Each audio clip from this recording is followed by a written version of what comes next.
vamos a pasar al tercer supuesto de aplicación del proceso inmediato, que es el delito evidente.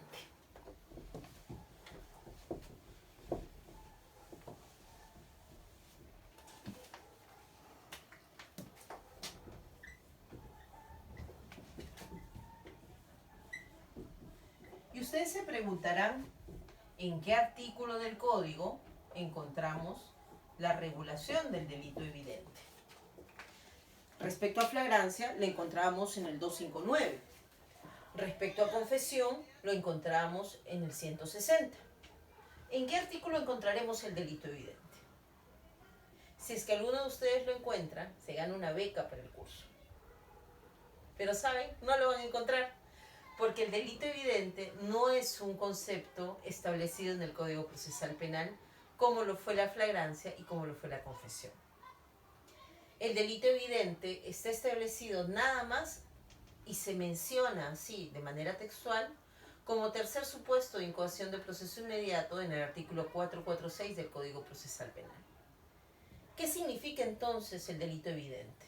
Tenemos que dotarlo de contenido, y ese contenido ha sido dado por el Acuerdo Plenario Extraordinario 2/2016 de la Corte Suprema. Y nos dice que el delito evidente es el delito cierto, patente, acreditado sin la menor duda. ¿Qué significa? Que los iniciales actos de investigación nos reflejan que el hecho ha sido cometido. Y además, para hablar del hecho del delito evidente, tenemos que ver que se den los dos supuestos. Tanto la realidad del delito, comisión del delito,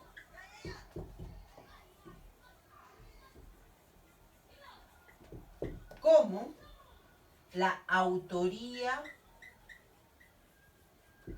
o participación del autor.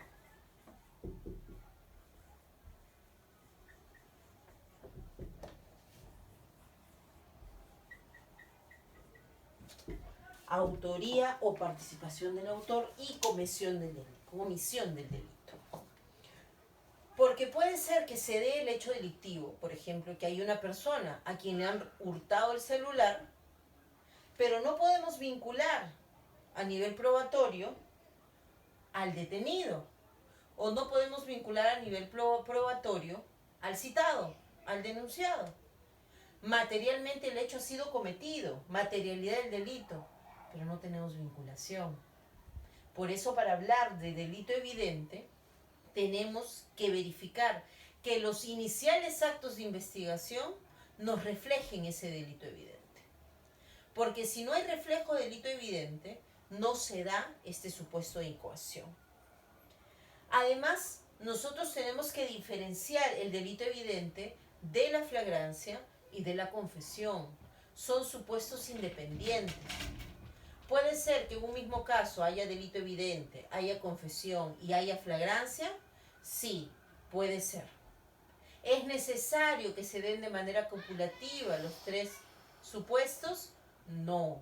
Para hablar de una incoación de proceso inmediato, basta que se dé un solo supuesto de incoación, como lo es ya sea la flagrancia, o el delito evidente, o la confesión, o los delitos en los cuales de manera obligatoria se lleva este tipo de procedimiento.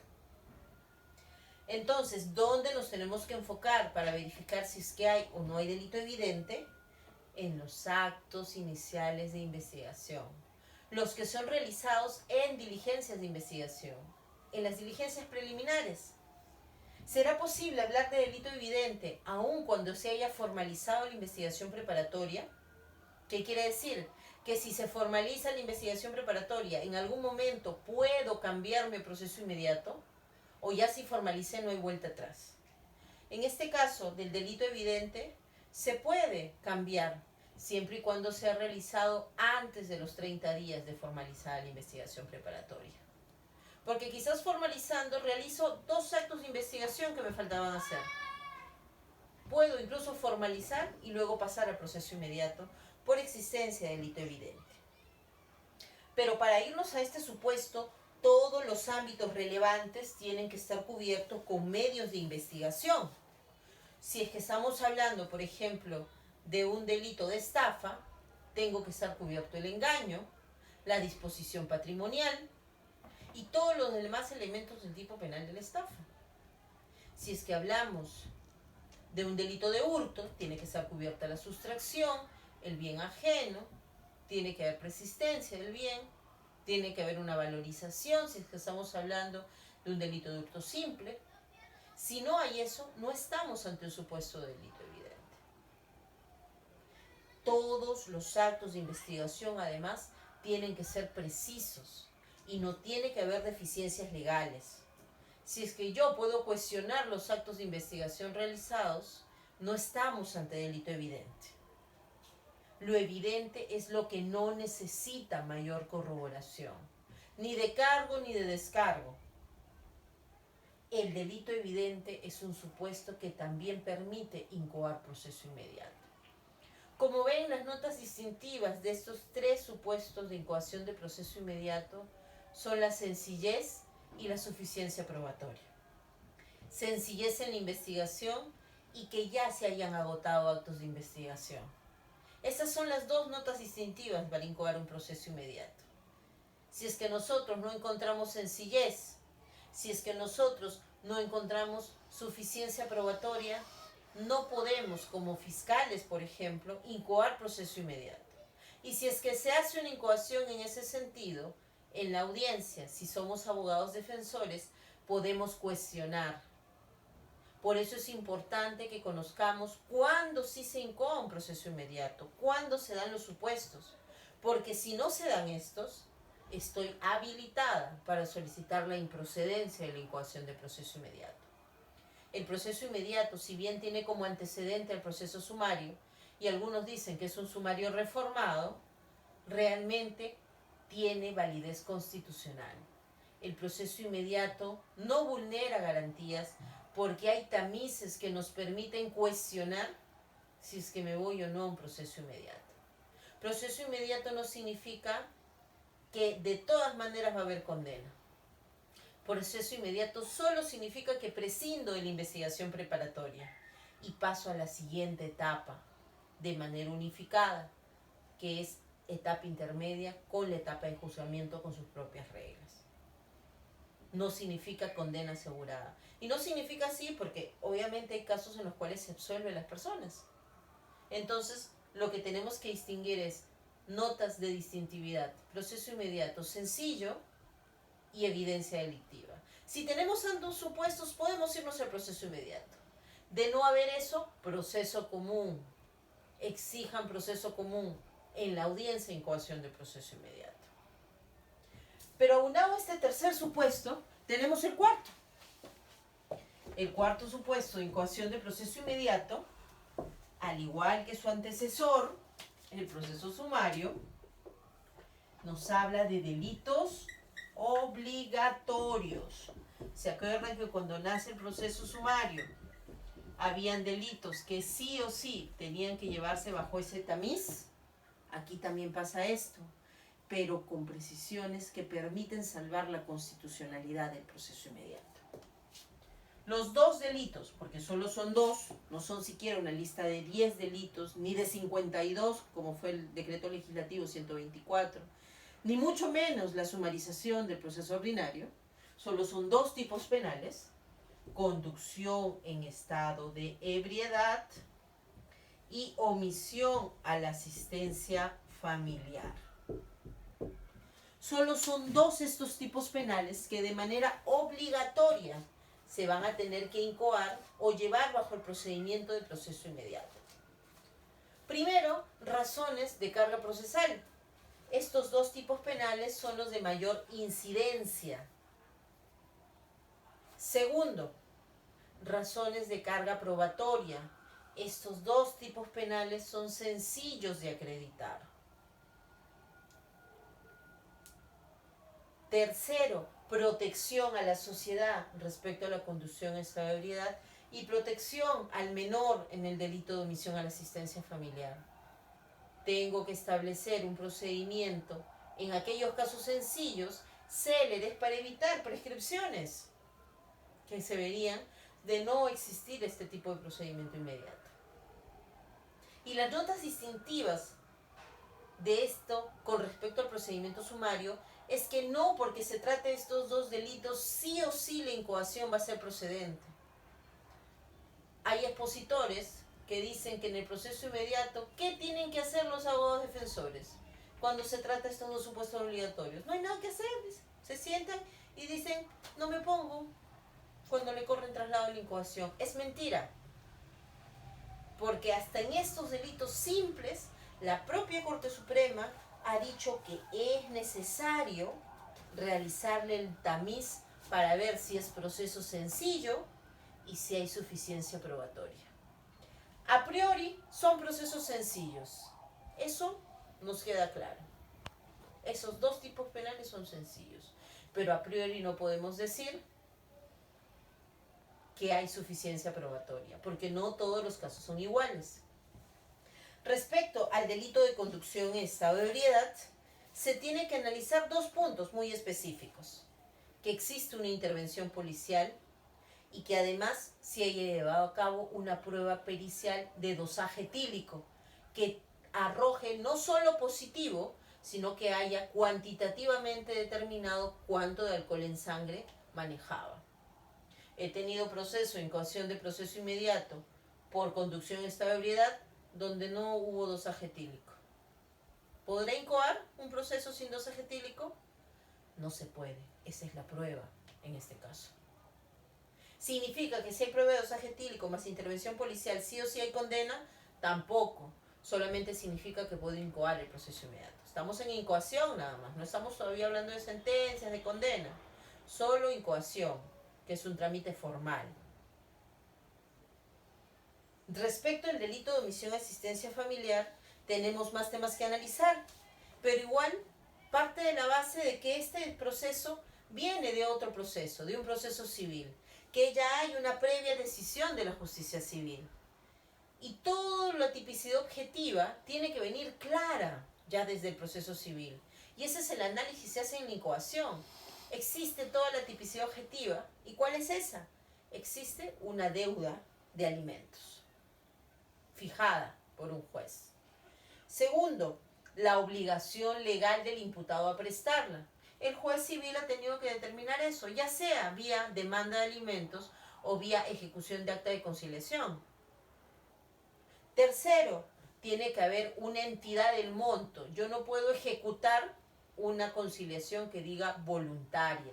Tiene que haber un monto. A veces las mamás llegan a conciliaciones con el afán de tener un buen acuerdo, terminan firmando documentos inejecutables. ¿Qué significa? Que dicen, dará del colegio el 50%, dará de la ropa lo que se le compre en julio, lo que se le compre en diciembre. ¿Cómo ejecuto esa acta?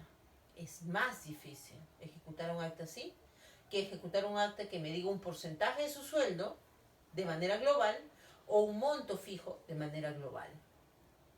El problema no surge cuando se realiza eso en sede judicial, porque el juez o te pone un monto fijo o te pone un porcentaje. El problema surge con las actas de conciliación. Cuando el papá dice, me comprometo a pagar el colegio, y la mamá lo cambia de colegio. Y el papá sabe durante todo el tiempo que lo ha cambiado de colegio, es más, ha pagado la pensión. Pero llega un momento en que ya no pasa la pensión, pues no paga el colegio. Y cuando lo ejecutan, dicen, no, mi hija debe estar en colegio nacional, eso es lo que yo iba a pagar. En el acta de conciliación no dice colegio particular y quieren desconocer el acta. Pero ese tema no se analiza en el ámbito penal. En el ámbito penal ya viene una decisión civil de determinación del derecho alimentista, de la obligación legal del imputado, de la entidad del monto mensual y del objetivo incumplimiento. Porque ahí lo que se tiene que revisar con mucha precisión es la resolución donde se requiere el pago de los alimentos devengados. Esa resolución tiene que cumplir determinados requisitos formales que en el ámbito procesal civil están clarísimos, pero que muchos penalistas no lo conocen. No alcanzaría la clase para poder explicar todos los supuestos de improcedencia e incoación de un caso de omisión a la asistencia familiar, o todos los supuestos para declarar la improcedencia de incoación de un delito de conducción en estado de ebriedad. lo que les puedo decir en esta breve clase es que estos dos delitos que se ven sencillos no lo son. Que uno tiene que saber, además de derecho penal, derecho civil y derecho de familia, si quiere afrontar con éxito una audiencia de incoación de proceso inmediato por este delito de omisión a la asistencia familiar. Pero aún cumpliendo toda la tipicidad objetiva, no significa que automáticamente hay condena. Porque la Corte Suprema ha dicho que lo que se castiga en el delito de omisión a la asistencia familiar no es el mero incumplimiento, porque de haber aceptado eso estaríamos ante una responsabilidad objetiva, proscrita por el título preliminar del Código Penal.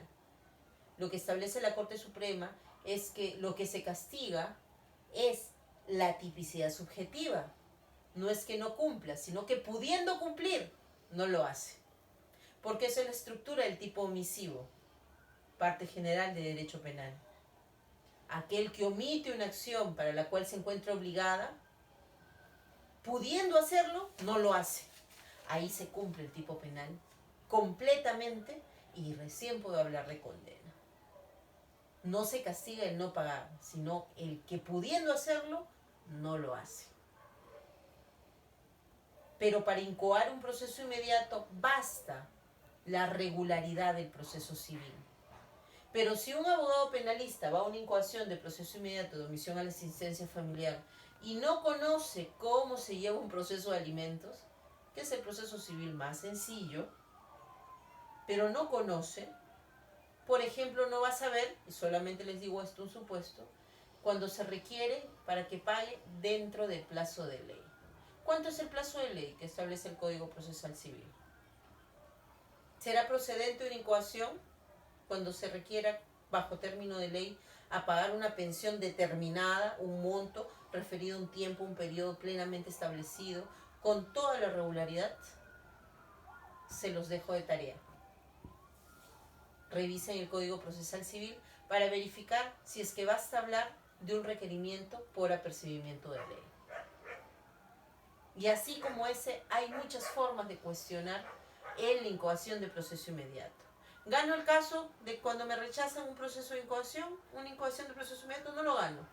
Gano tiempo nada más. Porque quizás el proceso civil no fue llevado de manera correcta. Imagínense el caso del rebelde, que nunca le notificaron en su domicilio RENIEC, sino en la dirección que dio la parte demandada. Todo ese proceso, para el tema penal, no sirve. Civilmente se retrotrae, se ve, se arregla, pero para el tema penal no sirve. Y aquella persona que recién se entera que tiene demanda de alimentos en la audiencia de incoación de proceso inmediato, porque el juez penal, si tuvo la precisión de notificarlo a su ficha RENIEC, podrá hacer valer su derecho conforme a la ley. Todos estos supuestos que hemos revisado el día de hoy son supuestos de incoación de proceso inmediato que se tienen que dar solamente de manera alternativa. No es obligatorio dar de manera copulativa ninguno de los supuestos. Basta que se dé uno para que se considere que es procedente la incoación del proceso inmediato y se pase a la siguiente etapa, que es la etapa de juicio inmediato. En la siguiente clase vamos a hablar de manera más específica acerca de los supuestos de improcedencia e incoación de proceso inmediato. Y como es un tema bastante corto, vamos a continuar también con el juicio inmediato. Eso es lo que nos toca en la siguiente clase. Muchas gracias por su atención. Buenas noches.